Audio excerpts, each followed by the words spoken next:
मित्रों नमस्कार। आप देख रहे हैं धर्मदृष्टि पत्रिका का यूट्यूब चैनल दस्तक मीडिया। मैं विनोद शुक्ल। महाराज जी के भक्तों, अनन्य भक्तों से मिलवाने का जो सिलसिला है जारी है, और ये कड़ी आप ये मान के चलिएगा कि महाराज जी का सानिध्य जिन्होंने पाया, जिन्होंने महाराज जी के चरण स्पर्श करने का सौभाग्य पाया, केवल बातें नहीं प्रमाण भी हैं। मैं आज बात करता हूं श्री अजित कुमार शुक्ल जी से।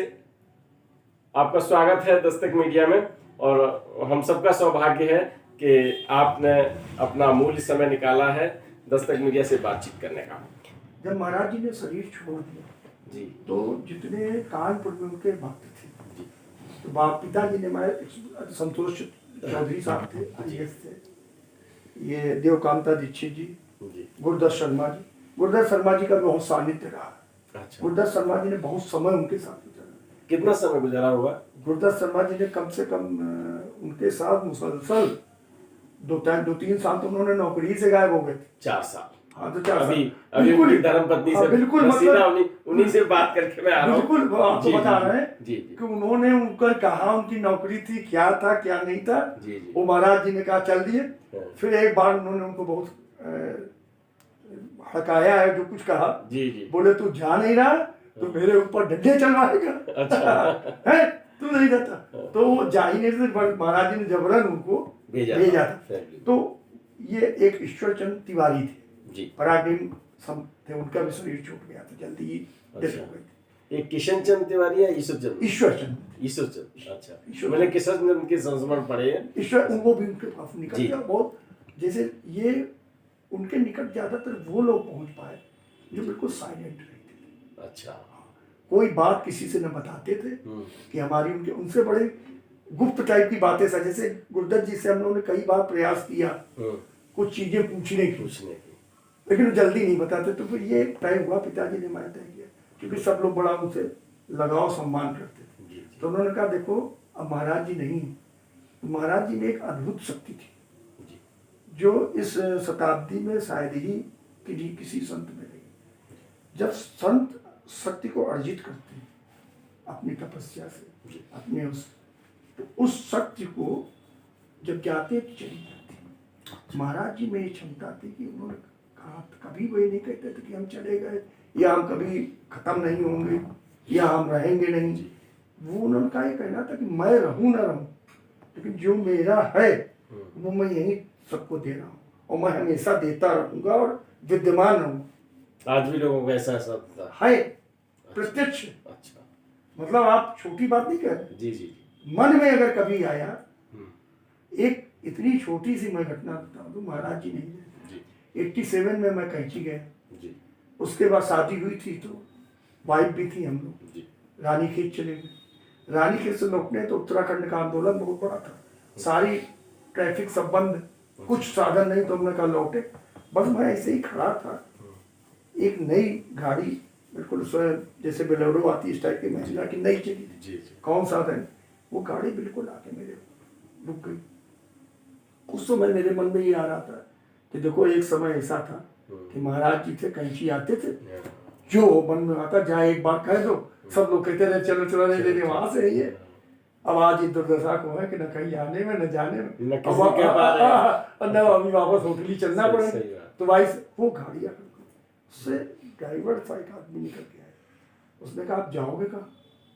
अच्छा, तो हमने कहा कि कैंची जाएंगे। तो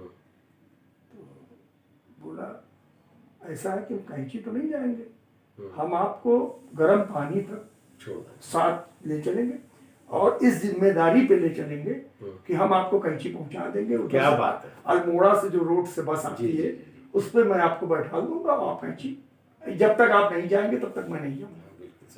अब जब उसने कहा तो हमने किस आदमी को ना मैं जानता हूँ, उस चीज से कोई मतलब है ना कुछ है क्या। फिर एक डर लगा जैसे रहता कि ऐसा तो नहीं। फिर ध्यान आया महाराज जी कहते थे यहाँ का आदमी, पहाड़ का आदमी न चोरी करता है न कुछ का ही, मैदान का ही आदमी आके ऊपर गड़बड़। अच्छा मैं वहाँ वास्तव में को आप अगर अपना उस जमाने में तो नहीं जानते, आप रख देंगे तो आपको वैसे ही कोई वहाँ चोरी नहीं करता।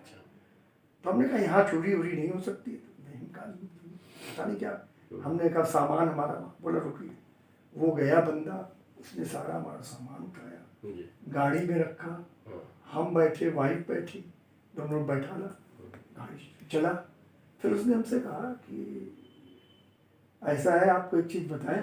हमने कहा तो हाँ, पैसे कितने लोगे? अच्छा, पहला प्रश्न ये था कि पैसे पैसे कितने कितने लोगे, परेशान हाँ ले चल रहे हो। सही बात है। तो बोले अरे पैसे आप जो दे दीजिएगा। नहीं आप पैसे क्या? हम कहा नहीं पैसे तो पैसे पहले बता।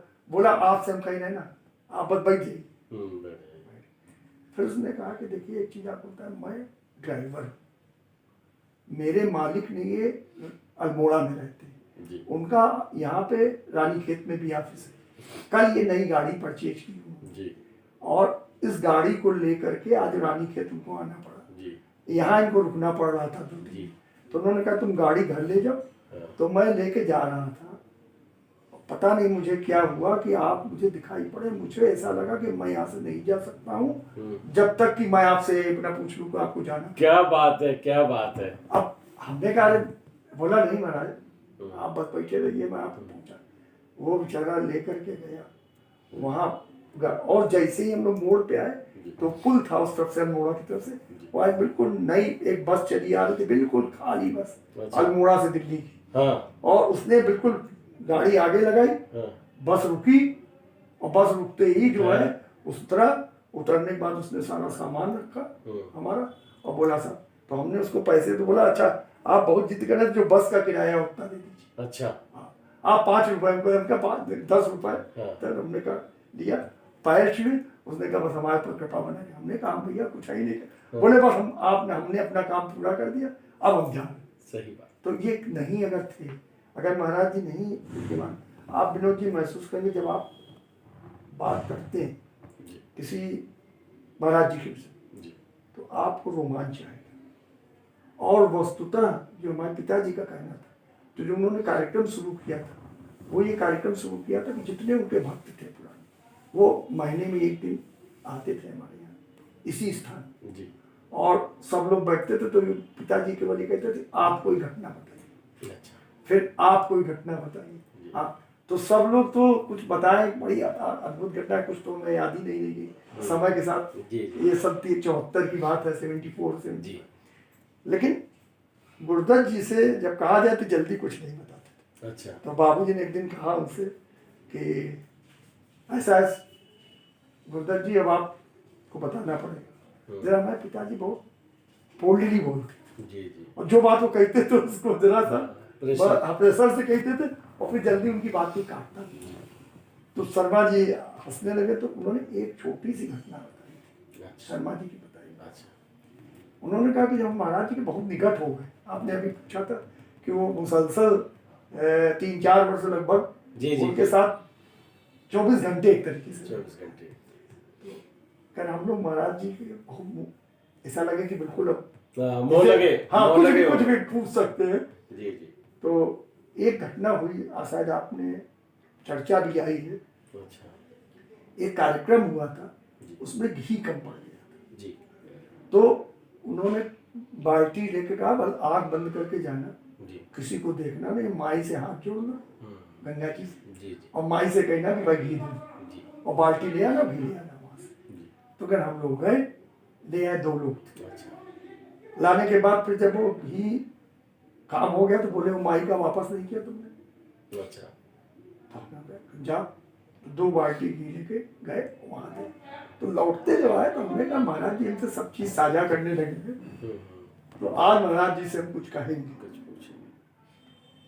हमने वहीं से बैठे थे, शायद ईश्वरचंद तिवारी थे, किसी का नाम, हमें दूसरे व्यक्ति का नाम नहीं याद आ रहा। मुझे हनुमानगढ़ी की घटना याद है जिसमें घी कम पड़ा था। हाँ। और किशन चंद तिवारी को वो वहाँ के थे, नैनीताल के थे। हाँ, उनसे पानी रखवाया था। हाँ। और सुबह ब्रह्मचारी जी को उनको डांटा था। हाँ। कि तू देखता ही नहीं। हाँ, कहाँ घी है, क्या पड़ा हुआ है। इस तरह की और घटनाएं भी हैं। ये अक्सर कई बार उन्होंने किया जी जी। तो जो मूल बात आई जी, शर्मा जी ने कहा कि हमने उनसे अचानक ही कहा कि महाराज जी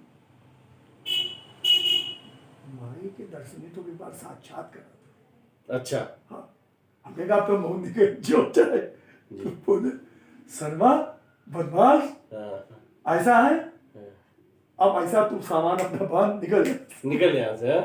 निकल। बताओ तुमने आपका नाम है, अरे हमने कहा महाराज जी अरे रहने दीजिए, हमने कहा ये हमें रहने दीजिए, अब तू नहीं रहेगा, अब तू जा, अब जा अकेले मुझको रहने दे, अब मैं किसी के सामने, तुम लोग बहुत बदमाश हो गए, तुम लोग किसी के नहीं छोड़ोगे, तुम सब कर डालोगे। तो कहने उन्होंने जो झिड़की भी हमको दी, और में एक और चीज थी, जैसे जिसको पसंद करते थे उसको डांटना शुरू किया, बहुत डांटने के बाद थोड़ी ही देर बाद बहुत प्यार, वो अचानक ऐसा लगा मेरे को डांटा है। मित्रों, आपको अनुभव सुनवाए हमने, बड़े भाई पहला संबोधन बड़े भाई शुक्ला जी के मुखार बिंदु से। हम बहुत ही हृदय से आभार प्रकट करते हैं आप सबकी तरफ से, दस्तक मीडिया की तरफ से, और मैं बहुत जल्दी समय लेकर आपसे पुनः वार्ता करूंगा। आज विदा लेते हैं, राम राम। वीडियो पसंद आए तो लाइक कीजिए, शेयर कीजिए, सब्सक्राइब बटन पर क्लिक करके चैनल को सब्सक्राइब करें और बेल आइकन दबाना बिल्कुल ना भूलें, ताकि हमारे अपडेट वीडियो